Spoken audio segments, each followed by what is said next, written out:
Now, with your experience in entrepreneurship, what do you think are the top 5 major mistakes you see entrepreneurs make in business? You've put me in a situation where I'll have to give advice now. You know, I say that I don't like giving advice. I won't really say they are top 5. I would use my own personal experience because that's all I can give, my personal experience. Because everybody's situation is unique. Yeah. And so I try not to be one of those thought leaders that would say, oh, this is what you should do, this is what you should never do, because situations are very different. Very, very different. It never plays out the way you assume it's going to play out. I have been very privileged to experience a diverse range of problem solving from different sectors. So I'm very aware that giving a blanket advice can be problematic. In short, it can mislead. But what I'll say are my top 5 when it comes to running a business, not investing, but actually running a business, is believing that because you want to solve a problem, you're on the morally positive side. How do you mean? People get into this headspace where, especially people that feel they're solving an important problem that needs to be solved, they think just because they're solving that problem, people that would all of a sudden get on their side. It never plays out that way. It can lead to a lot of frustration if you don't already know that that's how it plays out. So never go in with that thought in your head where you feel like, because okay, I'm solving a problem, I'm solving you people's problem, so you're supposed to support my business. That's how it plays out. You're not the actor in the film. You get, you're not the actor there. You get, you are not. So I think that's the first thing that you need to be very aware of. So never go in expecting to just be successful because you feel you're doing good. It doesn't play out that way. The second one is be very aware of standards. I think that's when it comes down to every business I invest in and every business I personally still operate.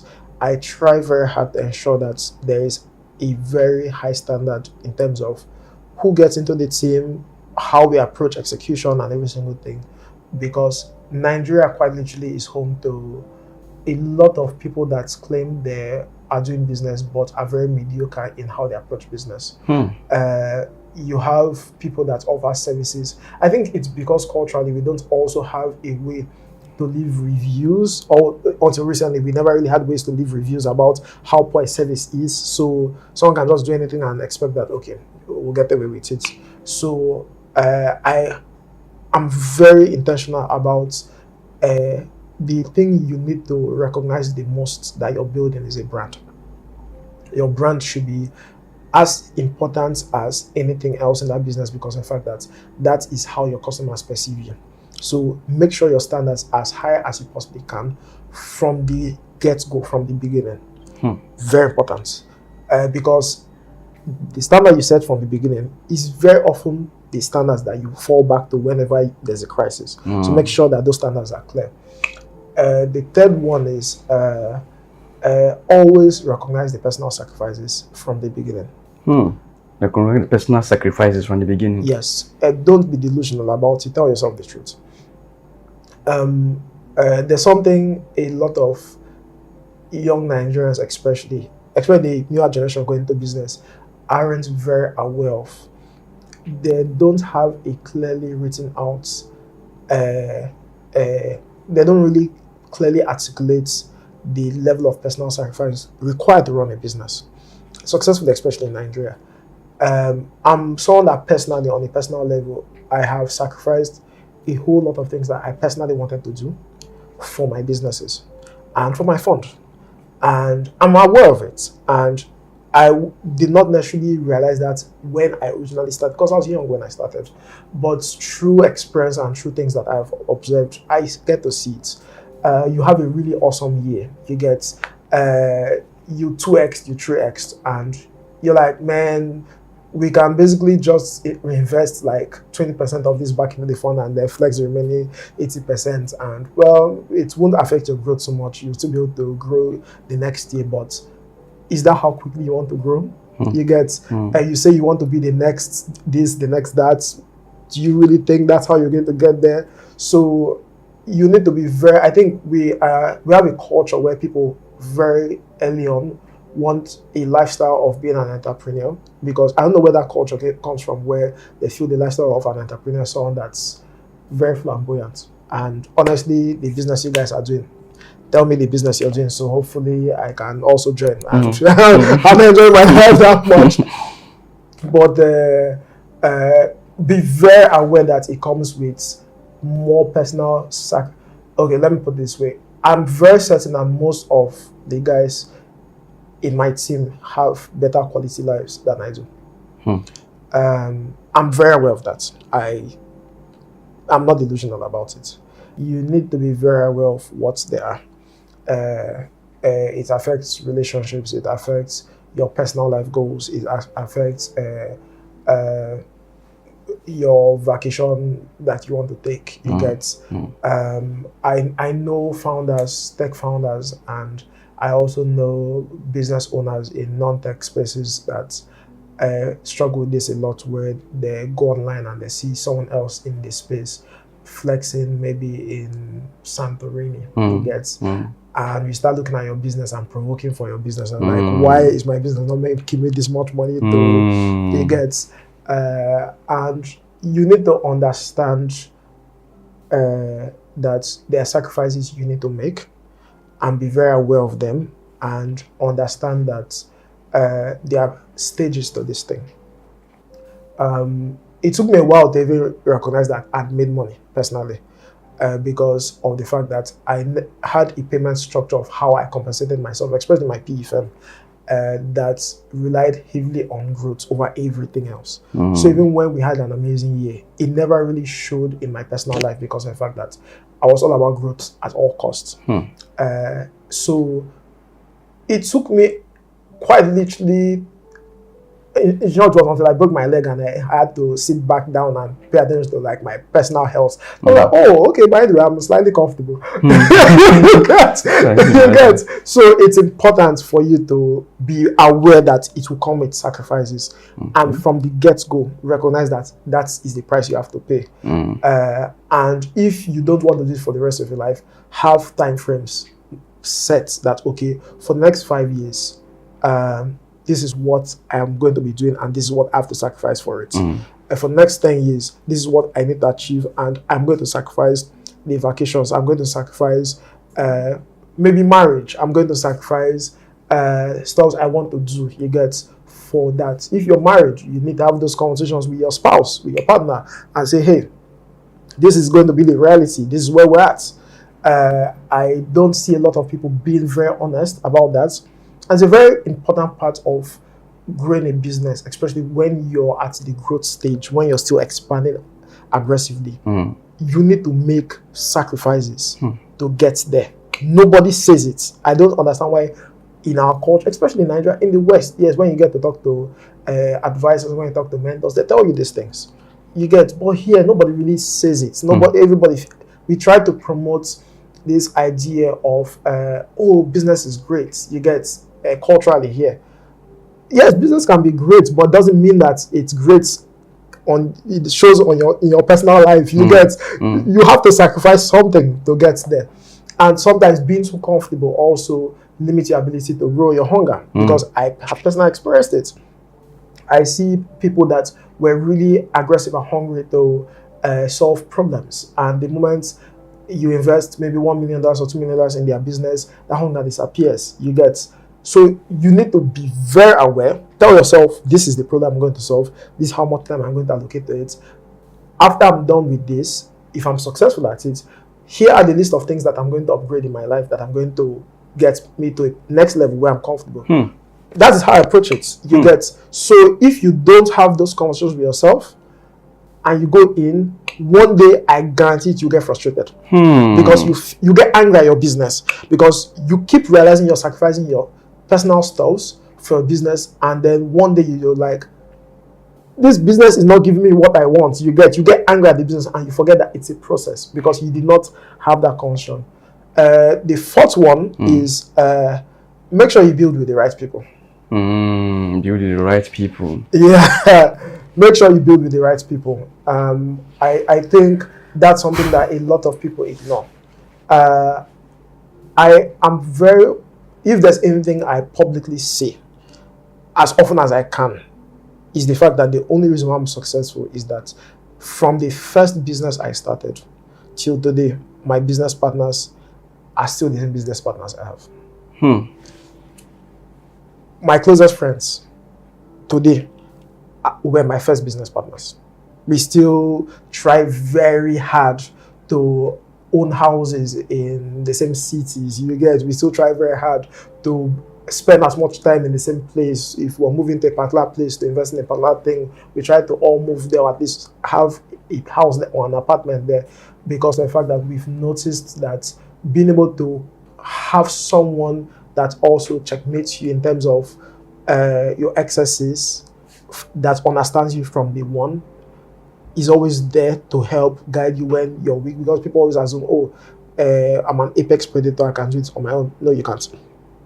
I personally do not believe in that. I'm a self-made this, I'm a self-made that. That thing is rubbish. Nobody self-made anything. Any article I mistakenly see them say self-made, I get irritated by it.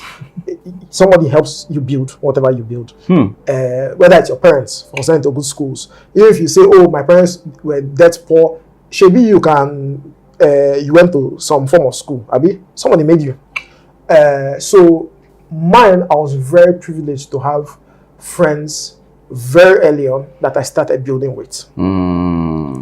And it helped me significantly. So even when we had periods of failure, it didn't really feel that way because of the fact that we had multiple perspectives from different areas that we could give ourselves feedback and say, this is. And it also helped because we had also a varied perspective from also profession, career. You had the finance perspective, you had the operations perspective, you had the BD perspective. So there's always that feedback loop where you could go back and say, this is where we failed. So be very aware that you need to build with the right team very early on. So even when I do hire in my firms and portcos and I have conversations with them about hiring, I'm always very intentional about saying, make sure you're building a team that can resist the temptation of losing momentum or morale when there's failure.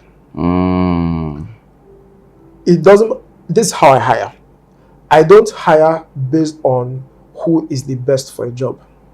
I hire who can survive in an environment where you can consistently stay resilient when there are setbacks. That is far more important to me than the best at the job.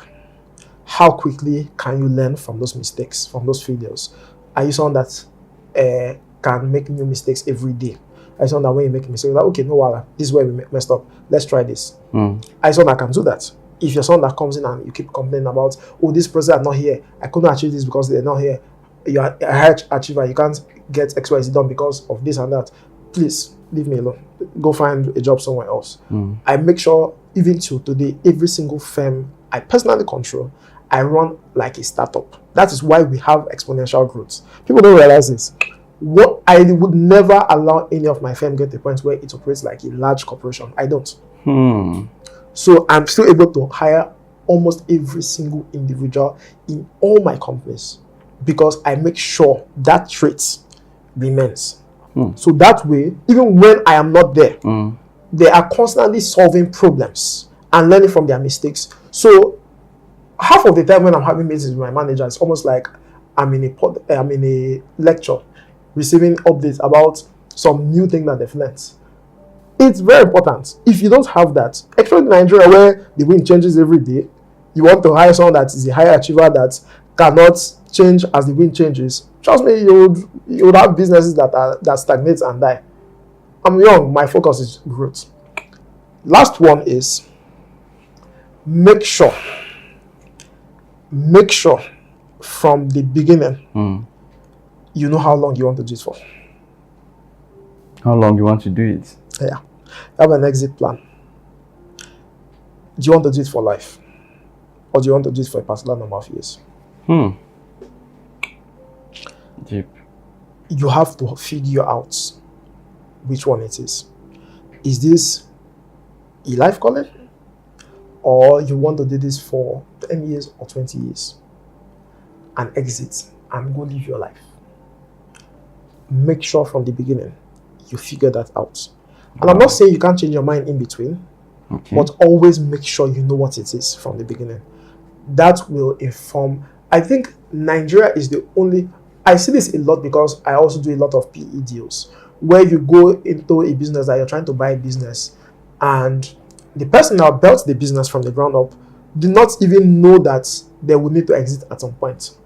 So they don't even build it with processes around it so they can easily sell it tomorrow. So I see a lot of business owners stuck with the businesses they've built because they can't sell it. Wow. You understand? I recently was having a conversation with a business owner, very large, successful business owner that has been trying to sell for a while. Nobody can buy it because every single time everybody looks at it, the owner is too tied to the process of the business that if they buy it, the business cannot survive without the person. Understand? But the person in question built a business, and when they woke up and said, "Oh, buy the one to sell," you can't sell because you did not build the sell. You get, so if you don't have that perspective from day one, am I building this to sell? Am I building this to scale and maybe go public? Am I building this for life? If you ask guys like Mark Zuckerberg, he'll tell you, "Oh, he will build Facebook till he leaves this earth." But there are other guys that do not want to build their companies for life. They'll tell you, "Oh, I want to use it for like 20 years. After 20 years, I sell and move on with my life." Know what you want to do from day one and build it accordingly. Wow. That's why even these days you see Mark consistently promoting Facebook, Meta. He's basically the most vocal person in the company because he knows this is his life. He's not trying to detach himself from the business. There's a difference between Mark's leadership and Bill Gates' leadership. Yes. Bill Gates knew he was going to step down from a key leadership position at some point, so he started doing his NGO work. So Microsoft, he started distancing himself from Microsoft so he could focus on other things. That's it. Mark, every single day you open his Facebook and Instagram, he's talking about this new product, this, that, he changed his hair recently. That's because he knows that his own is for life. And he has also maintained control of his board, maintained control of controlling voting rights and everything because he knows this is for life. He doesn't want someone to kick him out of his company. Know from the one that this is, I'm building for life, I'm building for 20 years. That's the goal. So I'm not saying these are the 5 most important things, but for me, those are the most important that I have come to realize that are very instrumental in making sure that you don't get to a point where you feel, what am I doing here? Wow, this is a quite a different perspective entirely, and quite very, very deep. Now, as